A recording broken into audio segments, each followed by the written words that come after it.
You were telling me about Christmas during the war, that it wasn't really Christmas. You had Sinterklaas? Sinterklaas on the 5th of December. It was a fun thing, and on the 25th of December is Christmas, was the birth of Christ, and it was more serious. And we usually sang Christmas carols. And of course have a Christmas tree with real candles, because we didn't have electric Christmas lights in those days. But it was always fun and exciting, because the older ones, like Marie and Joe, would help with the decorating of the tree, and then everything was a big secret till the next morning. You could get up, even if you're awake at 6 o'clock, not out of bed till about 8 before everything was ready. Then we were allowed to come downstairs, come down the steps, sit on the top of the steps first and singing songs or something with Dini, Gerry and I. And Fritz and Ben were quite small yet, but I remember those days sitting up there singing. And then at last they said, okay, you can come down now.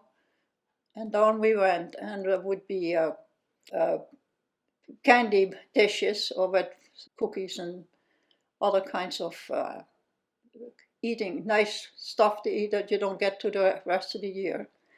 Made with stuff that had been saved over the previous few months, so they could make it, like maybe a little bit extra butter and sugar, but was all rationed, because then you couldn't make anything. And my father, being a baker, working at the bakery, would take the stuff and make his own bread for the house. And we would have a big loaf of bread, raisin bread usually, it was Sunday bread, and holiday bread, you had raisin bread. It was just a worker's family, it wasn't any grandiose thing, but always he had a good time, and my father was a fun guy too. So, and my mother was the guard. She controlled everything and was always it was always fun Christmas. They always got a laugh out some of the wisecracks of Gerry, and the way they got dressed up sometimes was not always, because there wasn't much to dress up in, but if you tried, you could still wear your darned cap or whatever it was.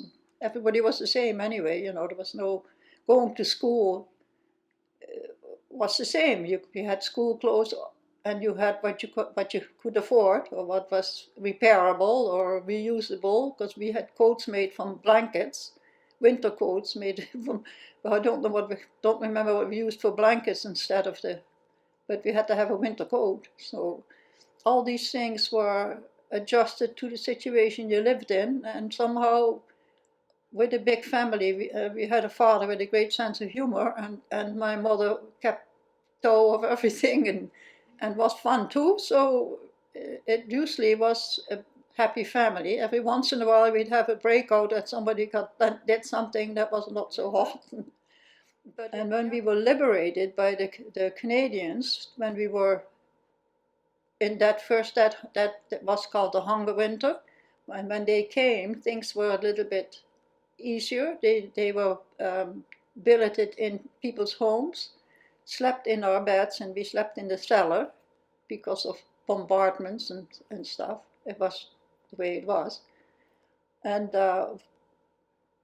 somehow we made it, and with a bunch of children, you can't always be down or sad or scared or so. My mother and father put up a big, brave front for all of us, and that really made a difference, I'm sure. But in general, what I remember, it was a good time. Yeah, when say like 5, 6, 7, going to school for the first time with my mother. Yeah, it was a good life.